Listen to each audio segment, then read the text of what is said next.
there are definitely two sides to it. Yeah. Have you been cheated on? I absolutely have been cheated on. Have you cheated? I have not cheated, but I've been cheated on more than once. Same. Yeah. I've Yeah. been cheated on. I've never cheated. I don't think I have it in me to cheat, honestly. Yeah. Yeah. It is one of those things where I can see both sides now at my big age. But back then, when I got cheated on first, I was a lot younger the first time. And when I got cheated on second, I was in my late 20s, early 30s. And had you asked me then, I could not see both sides of the coin. No, you just dead to me. I was the period. victim, and you 100%. were the perpetrator, and you're That's shitty, and that's it. You're a shitty person. That's it. That's it. And there's no coming back from it. Yeah. And I'm not And fucking with sometimes you, period. it is that way. There are shitty people out here who just do shitty things. Yeah. And you could have been a good person, great in the relationship. All Yeah. that. But most of the time, if you're in a loving, healthy relationship and then somebody cheats, there are things that probably haven't been discussed. There are needs going unmet. From experience, I definitely know that I can see now why the cheating occurred. I think there was a big disconnect between us, to the point I even look back in hindsight and I was like, did you even like me? Like, did you really fuck with me? Like, I don't know. You know, I still wonder sometimes. I'm like, and did that lead up eventually to you? You know, I still think it was a cowardly thing. Yeah.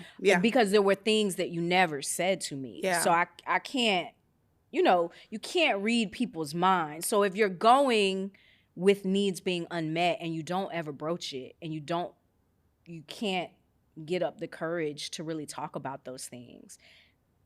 Did you want it to work out?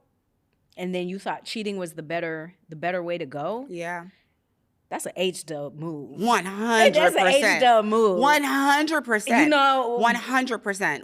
It's not giving MVP. It's giving coward. Yeah. And it's giving, I don't know how to say what I need. Yeah, 100%. And a lot of times I feel like, a lot of times when cheating, I think it's happening, it has nothing to do with you. It has a lot everything to do with that the person that's cheating and what's going on with them. Yeah. And sometimes it don't have anything. It has nothing to do with your relationship. It has to do with what's going on with them internally, or their ego, or their brokenness, or their trauma that they haven't dealt with, or all these things. And so now I can see both sides of it, where I've had friends that have stayed with people that have cheated on them, and back then I'd be like, yo, that's crazy that you're with them. That's crazy that you stayed with them. Yeah.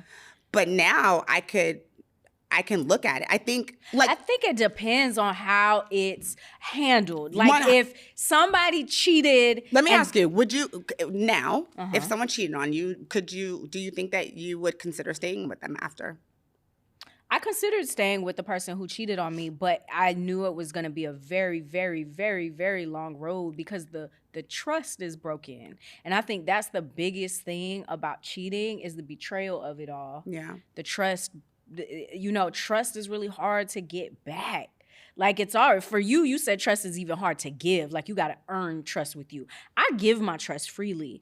So, but once it's broken, now I'm paranoid. Now I don't know if I can trust you now. And I don't want to have to keep questioning whether or not I can trust you. That's not fun. Yeah. And so that person who cheated has to work at getting that trust back. And if they don't feel like they are going to do that work, then absolutely not. It's done. But also it's how it was brought about. Like, if I had to find out and you didn't bring it to me, you didn't come and say, I did this thing, I am so sorry, I don't want to lose you, I'd made a huge mistake. Like, if you don't come to me like that, then I don't think I would stay with somebody. It's a lot of factors involved. It's a lot of factors involved. Yeah. What about you? I think that, like you, there would be a lot of factors involved, but I think I definitely would consider it. I think that it would depend on how strong my relationship is. Mm-hmm. I think it would depend on how that person was moving before this happened. Right.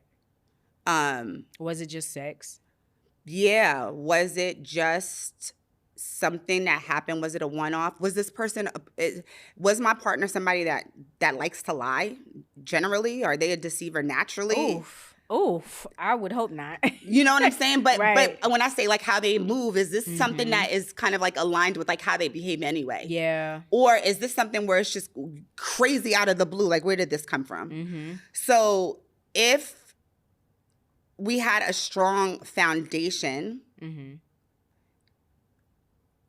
one, I would consider considering. Yeah. I would consider the consideration. You're right. And then I think they would have to work through it. You'd have to really work through why you even did that. Yeah. So I'm gonna need to see you go into therapy. We need therapy. You need therapy. Yeah. You need to work it out. You need to figure out why you did it. And you need to reassure me. And I need to feel safe again. Yeah. Like, you got to make me feel safe again. And if you don't, there needs to be new boundaries. Yeah. Whatever. So I think if those things would happen, then yes, absolutely. Yeah, because that says a lot about them if they're willing to say, you know what, I'm gonna do whatever I need to do to make you feel safe. Because I fumbled. Yes, I fumbled the what bag. The fuck? Yeah, okay? Yeah. And something was fucked up. Like I had to deal with some shit. Let me go fix it. And there was 100%. Something that I hadn't voiced to you that I just wasn't feeling from you, and I wasn't. And you gotta be able to hear that and receive it too, because it's hard to hear those things through the hurt of the cheating. Right. You know what I'm saying? Bitch, don't bring nothing over here about what. But that's where the emotional maturity comes in. So if you can take, but you also got to give yourself grace. You got to also be able to feel your emotions. If you feel betrayed, then allow yourself to feel betrayed. Absolutely. So give me a moment. Because right now I'm not fucking with you. Right. And right now I'm not open to feeling how I don't want to hear anything about how your needs. Don't care. Nothing. I don't want to hear it. You gotta give me a minute. Need a minute. I'll be at the hotel. Yeah. And give yourself a minute. But if you can say to yourself, if I can be open, then that's growth. It is. It's growth if you can talk about it. Absolutely. So if you walked away from a relationship, I never asked my person, both those people, when they cheated on me, I never asked them really, really, really why. Really got to the nitty gritty of why. I never really got to the nitty gritty of what was my role in it. Maybe how I might have been responsible, not for necessarily the behavior of cheating, but how I might have been responsible in maybe making them feel invisible, ignored, whatever. Yeah. So we didn't really get down to the nitty gritty of it. So I had a conversation with the person who cheated on me after 8 years, and it was an interesting conversation. There were needs that she felt weren't being met, but she hadn't really voiced them, And so to me, it felt like you didn't really give me an opportunity to ever fix those things. Yeah. You just went off and found it in somebody else. Yeah. And that's cool for you. I mean, go off, but I think it's really unfair to, I don't feel this way anymore, but in that time, I was just like, yo, that's so fucked up. Like, you didn't even give me an opportunity to course correct before you went out and did this thing. Yeah. And you didn't really say it. And that's one thing about, she called herself a people pleaser. And I was just like, that's the thing about people pleasers. You got to be careful around them because they harbor resentment that you don't even know about because they're so worried about pleasing other people, even if it's neglecting themselves or abandoning themselves. And then they build resentment that you don't even know about because they're not voicing these things to you. So it was when I heard the things, I was like, damn, okay, I could see that.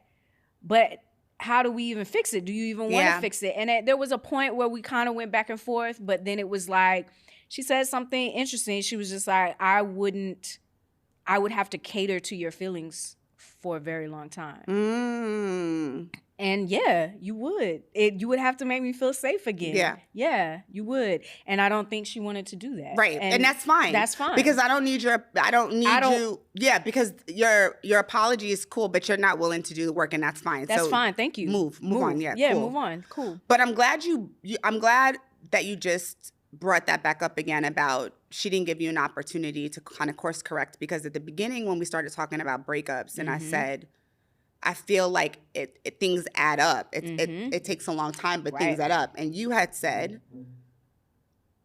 I feel like, no, sometimes people they break up with you and you don't even know it's coming. Well, that was another breakup that did happen. Right. Yeah. But what you just said about, she harbors resentment, that's what I mean. Yeah. People do that. Yeah. So for you, it felt sudden, but for her, it didn't, because what people do is they take silent inventory during this relationship, and they're checking off, they're counting every single time. I think we both kind of knew we were in a rocky place in our relationship. So that wasn't the one that came real swift. That one did. I could tell that there was something. I didn't think it was that. Right. But there was definitely, you felt the rockiness. Right.